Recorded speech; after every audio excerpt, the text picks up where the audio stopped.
ಎಲ್ಲರಿಗೂ ನಮಸ್ಕಾರ. ಮುದ್ದು ಸೊಸೆ ಧಾರಾವಾಹಿಯ ಇಂದಿನ ಸಂಚಿಕೆಗೆ ಸ್ವಾಗತ. ಗೌಡ್ರ ಮನೆಗೆ ನ್ಯಾಯ ಕೇಳಕ್ಕೋಸ್ಕರ ಊರಿನ ರೈತರೆಲ್ಲರೂ ಸಹ ಗೌಡ್ರ ಮನೆಗೆ ಬಂದಿರ್ತಾರೆ. ಗೌಡ್ರೆ 2 ತಿಂಗಳ ಹಿಂದೆ ನಮ್ಮೂರಲ್ಲಿ ಗಾರ್ಮೆಂಟ್ ಫ್ಯಾಕ್ಟ್ರಿ ಕಟ್ತೀನಿ ಅಂತ ಸಿಟಿಯಿಂದ ಒಬ್ರು ಬಂದು ನಮ್ಮ ಹತ್ರ ಜಮೀನ್ ಖರೀದಿ ಮಾಡಿದ್ರು. ಒಪ್ಪಂದ ಮಾಡ್ಕೊಂಡಿದ್ದಾಗ ಬೆಲೆ ಕೊಡ್ತೀನಿ ಅಂತ ಹೇಳಿದ್ದೆ ಒಂದು, ಇವಾಗ ಕೊಟ್ಟಿರೋ ಬೆಲೆನೇ ಒಂದು. ಗೌಡ್ರೆ ನಮಗ್ ನ್ಯಾಯ ಕೊಡಿಸ್ಕೊಡಿ ಅಂತ ಕೇಳ್ತಾರೆ. ಅಲ್ರಪ್ಪ, ಮಾತಾಡಿದ ದುಡ್ಡು ಕೊಟ್ಮೇಲೆ ತಾನೇ ರಿಜಿಸ್ಟರ್ ಮಾಡ್ಕೊಡ್ಬೇಕು ಅಂತ ಗೋವಿಂದ ಅವರು ಹೇಳ್ತಾರೆ. ಮೊದಲು ಒಸಿ ಕೊಟ್ಟಿದ್ರು, ರಿಜಿಸ್ಟ್ರೇಷನ್ ಆದ್ಮೇಲೆ ಪೂರ್ತಿ ದುಡ್ಡು ಕೊಡ್ತೀವಿ ಅಂತ ಹೇಳಿದ್ರು ಅಂತ ರೈತ ಹೇಳ್ತಾನೆ. ಹಂಗಿದ್ಮೇಲೆ ಮೊದಲೇ ಈಸ್ಕೋಬೇಕಿತ್ತಲ್ವೇ ಅಂತ ಭದ್ರೇಗೌಡರು ಹೇಳ್ತಾರೆ. ಮೋಸ ಹೋಗ್ಬಿಟ್ವಿ ಚಿಕ್ಕೌಡ್ರೆ ಅಂತ ರೈತ ಹೇಳ್ತಾನೆ. ಅವ್ರು ಮೋಸ ಮಾಡಿಲ್ಲ ಕಣ್ರಲ್ಲ, ನೀವು ಮೋಸ ಹೋಗಿರೋದು. ಪ್ರಪಂಚ ಹೆಂಗದ ಅಂತ ಗೊತ್ತಿದ್ರುವೆ ಯಾಕ್ರಲ್ಲ ಹಿಂಗ್ ಮೋಸ ಹೋಗ್ತೀರ ನಮ್ಮ ಹಳ್ಳಿ ಜನ ನೀವು. ನೋಡ್ರಲ್ಲ, ಬಣ್ಣ ಮಾತಿಗೆ ಮರಳಾಗಬಾರ್ದು ಕಣ್ಲಾ.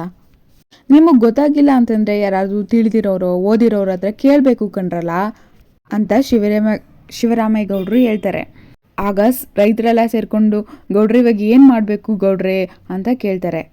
ಆಗ ಶಿವರಾಮೇಗೌಡರು ಹೇಳ್ತಾರೆ, ನಾನು ಅವ್ರ ಕೂಟೆ ಮಾತಾಡ್ತೀನಿ ಬಿಡಿ ಅಂತ ಹೇಳ್ತಾರೆ. ರೈತ ಹೇಳ್ತಾನೆ, ಸ್ವಾಮಿ ಗೌಡ್ರೆ ಇವಾಗ ಅವ್ರು ಬಂದು ಗುದ್ಲಿ ಪೂಜೆ ಮಾಡ್ತಾ ಇದ್ದಾರೆ ಗೌಡ್ರೆ ಅಂತ ಹೇಳ್ತಾನೆ. ಗುದ್ಲಿ ಪೂಜೆ ಮಾಡೋದನ್ನ ನಿಲ್ಲಿಸ್ಬೇಕು ಅಂತ ನಾವೆಲ್ಲ ಒಂದು ಸ್ವಲ್ಪ ಜನನ ಅಲ್ಲಿ ಕಳಿಸಿದೀವಿ ಗೌಡ್ರೆ ಅಂತ ಹೇಳ್ತಾರೆ. ನೋಡ್ರಪ್ಪ, ನೀವು ಒಂದು ರೇಟ್ಗೆ ಚಂದ ಮಾಡ್ಕೊಂಡು ಜಮೀನು ಮಾಡಿದ್ದೀರಾ ಅಂತಂದ್ರೆ ರೇಟ್ನ ಅವ್ರು ನಿಮಗೆ ಕೊಡಬೇಕು. ಕೊಟ್ಟಿಲ್ಲ ಅಂದರೆ ಕೊಡ್ಸುವ, ಕೂತ್ ಮಾತಾಡುವ. ಒಂದು ತಿಳ್ಕೊಳ್ರಪ್ಪ, ಓಡಾಡೋ ದಾರಿಗೆ ಮಾಡ್ತಾ ಇರೋ ಪೂಜೆಗೆ ಯಾವತ್ತೂ ಅಡ್ಡಿ ಮಾಡಬಾರ್ದು ಅಂತ ಶಿವರಾಮೇಗೌಡರು ಹೇಳ್ತಾರೆ. ಅಲ್ಲೊಬ್ಬ ರೈತ ಮಾತಾಡ್ತಾನೆ, ಗೌಡ್ರೆ ಅವ್ರಿಗೆ ದೊಡ್ಡ ದೊಡ್ಡ ಜನಗಳೆಲ್ಲ ಪರಿಚಯ ಅವರೇ, ಗೊತ್ತವ್ರೆ. ನೀವು ಜಮೀನ್ ವಿಷಯಕ್ಕೆ ಕಾಲಾಕ್ಬೇಡಿ ಅಂತ ಅಂದರೆ ನಾವೇನು ಮಾಡೋದು ಗೌಡ್ರೆ ಅಂತ ಒಬ್ಬ ರೈತ ಕೇಳ್ಕೊತಾನೆ. ನೋಡಿ, ಇವಾಗ ನೀವು ನಮ್ಮ ಅಣ್ಣನ ಹತ್ರ ಬಂದಿದ್ದೀರಾ ತಾನೆ, ನಿಮಗೆ ನ್ಯಾಯ ಸಿಕ್ಕೇ ಸಿಗುತ್ತೆ. ನೀವು ನಮ್ಮ ಅಣ್ಣ ಹೇಳ್ದಂಗೆ ಕೇಳಿ ಅಂತ ಗೋವಿಂದ ಹೇಳ್ತಾನೆ. ನಮ್ಮ ರೈತರು ತೊಂದರೆ ಮಾಡಿದ್ರು ಅಂತ ನಮ್ಮ ರೈತರಿಗೆ ಕೆಟ್ಟ ಹೆಸರು ಬರೋದು ಬೇಡ. ನೀವು ಈಗಲೇ ಹೋಗಿ ಅವ್ರ ಪಾಡಿಗೆ ಅವ್ರಿಗೆ ಪೂಜೆ ಮಾಡ್ಕೊಳ್ಳಿ ಅಂತ ಹೇಳಿ.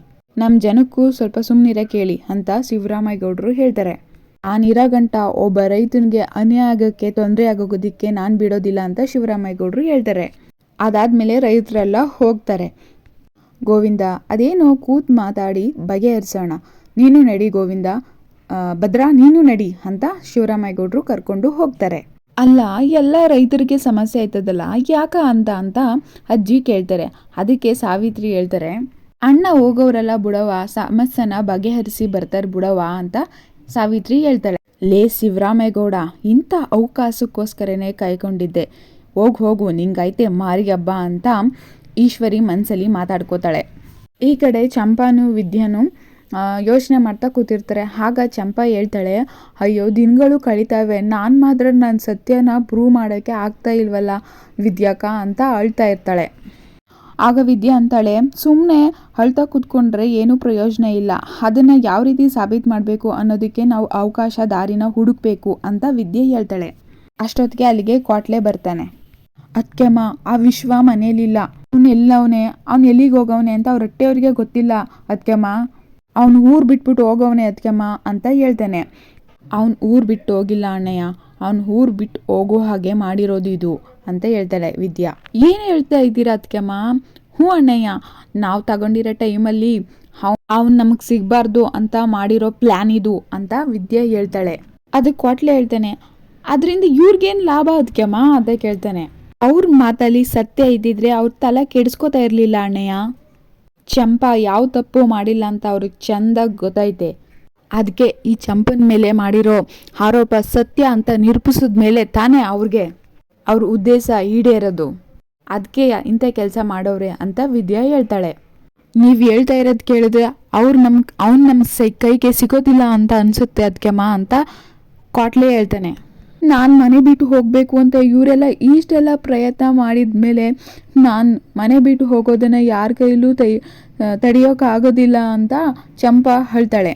ಯಾರಿಂದನೂ ನನ್ನ ಕಾಪಾಡೋದಕ್ಕೆ ಸಾಧ್ಯನೇ ಇಲ್ಲ ಅಂತ ಚಂಪಾ ಹೇಳ್ತಾಳೆ. ಆಗ ವಿದ್ಯೆ ಚಂಪನ್ನ ಸಮಾಧಾನ ಮಾಡ್ತಾ ಇರ್ತಾಳೆ. ಅಲ್ಲ ಕಣವ, ಆ ಹೋಟ್ಲಿಗೆ ರೌಡಿಗಳನ್ನ ಕಳಿಸಿ ಸಿಗಾಕೊಂಡಿದ್ದು ಸಾಲದು ಅಂತ ಇವಾಗ ಇದು ಬೇರೆ ಸ್ಟಾರ್ಟ್ ಮಾಡ್ಕೊಂಡಿದೀಯ ನೀನು ಅಂತ ಚಿತ್ರ ಈಶ್ವರಿನ ಕೇಳ್ತಾಳೆ. ಆ ಸಾವಿತ್ರಿಗೆ ತಲೆ ಐತೆ, ತಲೆಯಲ್ಲಿ ಬುದ್ಧಿ ಎಲ್ಲ ಐತೆ, ಸಿಗಾಕಿಸ್ದೆ ಇನ್ನೇನು ಮಾಡ್ತಾಳೆ ಅವಳು? ಯಾವ ಕೆಲಸನ ಹೆಂಗೆ ಮಾಡಬೇಕು ಅಂತ ತಲೆಯಲ್ಲಿ ಸ್ವಲ್ಪ ಚೂರಾದರೂ ಬುದ್ಧಿ ಇರಬೇಕು ಅಂತ ಹೇಳ್ತಾಳೆ ಈಶ್ವರಿ. ನೋಡು, ಕೆಲಸ ಮಾಡೋದು ಮುಖ್ಯ ಅಲ್ಲ, ಯಾವ ಕೆಲಸನ ಹೆಂಗ್ ಮಾಡೋದು ಅನ್ನೋದು ಮುಖ್ಯ ಅಂತ ಈಶ್ವರಿ ಹೇಳ್ತಾಳೆ. ಈಶ್ವರಿ ಕೈಯಲ್ಲಿರೋ ಫೋನ್ ತಗೊಂಡು ರೌಡಿಗೆ ಕಾಲ್ ಮಾಡ್ತಾಳೆ. ನಮಸ್ಕಾರ ಬಾಬು. ಆ ಕಡೆಯಿಂದ ರೌಡಿ ಉತ್ತರವನ್ನ ಕೊಡ್ತಾನೆ. ಯಾವುದೋ ದೊಡ್ಡ ಡೀಲ್ ಇರಬೇಕಾದದ್ಕೇನೆ ನನಗೆ ಕಾಲ್ ಮಾಡಿರೋದು ಅಲ್ವೇನಕ್ಕ ಅಂತ ಕೇಳ್ತಾನೆ. ಆ KM ದೊಡ್ಡಿ ಭೂಮಿ ಪೂಜೆಗೆ ಬಂದವರು ಜೀವಂತವಾಗಿ ಹೋಗೋ ಹಾಗಿಲ್ಲ, ಅವ್ರನ್ನ ಮುಗಿಸ್ಬಿಡು ಅಂತ ಹೇಳ್ತಾಳೆ ಈಶ್ವರಿ. ಆ ಕೆಲಸ ಈ ಶಿವರಾಮೇಗೌಡ ಮಾಡಿರೋದು ಅಂತ ಊರೆಲ್ಲ ನೀನು ಹಬ್ಬಿಸ್ಬೇಕು ಅಂತ ಹೇಳ್ತಾಳೆ. ಅದಕ್ಕೆ ಆ ರೌಡಿ ಹೇಳ್ತಾನೆ, ನೀವು ಅಂದ್ಕೊಂಡಿದ್ದ ಕೆಲಸ ಆಯಿತು ಅಂತ ಅನ್ಕೋಬಿಡಿ ಅಂತ ಹೇಳ್ತಾನೆ. ನಾನು ಕಟ್ ಮಾಡ್ತಾಳೆ.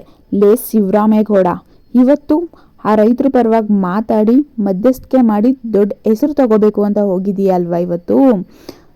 ಇಡೀ ರಾಜ್ಯದಾಗ ನೀನು ಹೆಸರು ಹಾಳು ಮಾಡೋದಕ್ಕೆ ಏನೇನು ಮಾಡಬೇಕು ಅದನ್ನೆಲ್ಲ ನಾನು ಮಾಡ್ತೀನಿ ಅಂತ ಈಶ್ವರಿ ಹೇಳ್ತಾಳೆ. ಚಿತ್ರನ್ ಕರ್ಕೊಂಡು ಈಶ್ವರಿ ಹೊರಗಡೆ ಹೋಗ್ತಾಳೆ. ಈ ಕಡೆ ಚಂಪನ್ನ ಸಮಾಧಾನ ಮಾಡ್ತಾ, ನೋಡ್ ಚಂಪ, ಕೊಲ್ಲೋದಕ್ಕೆ 1000 ಕೈ ಇದ್ರೆ ಕಾಯೋದಕ್ಕೆ 1 ಕೈ ಇದ್ದೇ ಇರುತ್ತೆ. ಅದ್ಯಾವ್ರು ಅನ್ನೋನು ಅವನೇ. ಅದ್ಯಾವ್ರು ಒಂದು ಅವಕಾಶ ಕೊಟ್ಟೇ ಕೊಡ್ತಾನೆ. ನೀನ್ ಅಳ್ಬೇಡ ಚಂಪ, ಧೈರ್ಯ ತಗೋ ಅಂತ ವಿದ್ಯೆ ಹೇಳ್ತಾಳೆ. ಅವಕಾಶದ ಎಲ್ಲಾ ಬಾಗಿಲುಗಳನ್ನ ಮುಚ್ಚಿಬಿಟ್ಟವ್ರಲ್ಲಕ್ಕ ಅಂತ ಚಂಪಾ ಕೇಳ್ತಾಳೆ.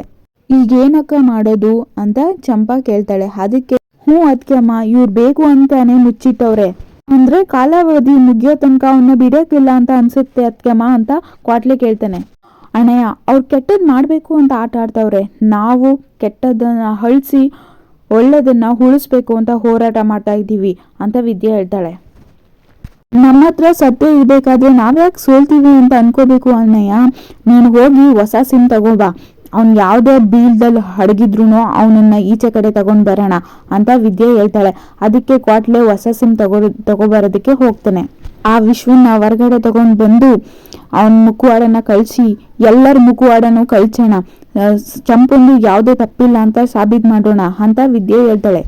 ಈ ಕಡೆ ರಾಯರ ಕುಟುಂಬದವರೆಲ್ಲ ಬಂದು ಗುದ್ದಿ ಪೂಜೆಯನ್ನ ಮಾಡ್ತಾ ಇರ್ತಾರೆ. ಆಗ ಅಲ್ಲಿಗೆ ಬಂದಂತಹ ರೌಡಿಗಳು ಅವ್ರ ಮೇಲೆ ಅಟ್ಯಾಕ್ ಮಾಡ್ತಾರೆ. ಆವಾಗ ಅವ್ರ ರಾಯರ ಮೊಮ್ಮಗ ಬಂದು ಅದನ್ನ ಸ್ವಲ್ಪ ರೌಡಿಗಳನ್ನ ಒದ್ದಾಗ್ತಾ ಇರ್ತಾನೆ. ಆಗ ಮತ್ತೆ ಸಿಗಾಕೋಗ್ಬಿಡ್ತಾನೆ ರಾಯರ ಮೊಮ್ಮಗ. ಆವಾಗ ಭದ್ರ ಬಂದು ರಾಯರ ಫ್ಯಾಮಿಲಿಯನ್ನ ಕಾಪಾಡ್ತಾನೆ. ಆಗ ಶಿವರಾಮೇಗೌಡರು ಬಂದ್ಬಿಟ್ಟು, ರಾಯರೇ ನಿಮ್ಗೇನು ತೊಂದರೆ ಆಗಿಲ್ವಾ ಅಂತ ಕೇಳ್ತಾರೆ. ನನ್ಗೇನು ತೊಂದರೆ ಆಗ್ಲಿಲ್ಲ, ನೀವು ಬಂದು ಕಾಪಾಡಿದ್ರಲ್ಲ ಅಂತ ರಾಯರು ಹೇಳ್ತಾರೆ. ಅದಾದ್ಮೇಲೆ ರಾಯರು ಅವ್ರ ಫ್ಯಾಮಿಲಿನ ಪರಿಚಯ ಮಾಡ್ಕೊಳ್ತಾರೆ. ಇವಳು ನನ್ನ ಸೊಸೆ ಮತ್ತು ಇವಳು ನನ್ನ ಮೊಮ್ಮಗ ಮತ್ತೆ ಇವನು ನನ್ನ ಮೊಮ್ಮಗ ವಿವೇಕ್ ಅಂತ ಪರಿಚಯ ಮಾಡ್ಕೊಳ್ತಾರೆ.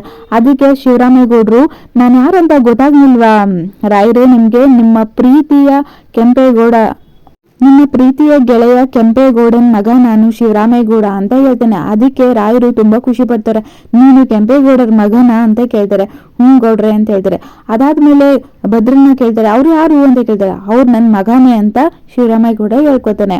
ಅದಾದ್ಮೇಲೆ ನನ್ಗೊಂದು ನೀವು ಪೂಜೆನ ಮುಗಿಸ್ಕೊಂಡು ಹೋಗ್ಬೇಕು ಅಂತ ರಾಯರು ಹೇಳ್ತಾರೆ. ಅದಕ್ಕೆ ಶಿವರಾಮೇಗೌಡರು, ನೀವು ನಮ್ಮ ಊರಲ್ಲಿ ಉತ್ಸವ ಇದೆ, ಅದಕ್ಕೆ ನೀವು ಬರ್ಲೇಬೇಕು ಅಂತ ಆಜ್ಞೆಯನ್ನ ಮಾಡ್ತಾರೆ. ಅದಕ್ಕೆ ನಾವು ಬರ್ತೀವಿ ಅಂತ ಹೇಳ್ತಾರೆ.